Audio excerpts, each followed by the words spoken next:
Hi, my name's Georgia and I'm the sports officer for this academic year. We're confident at Swansea that all of our 54 sports will be taking place in some form. It may all look a little bit different to previous years, but we still hope to provide the same excellent sporting experience as normal.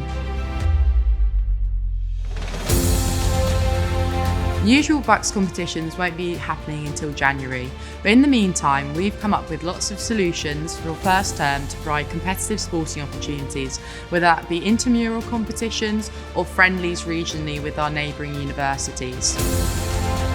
To complement our in-person sport, we're also moving some of our usual activities online.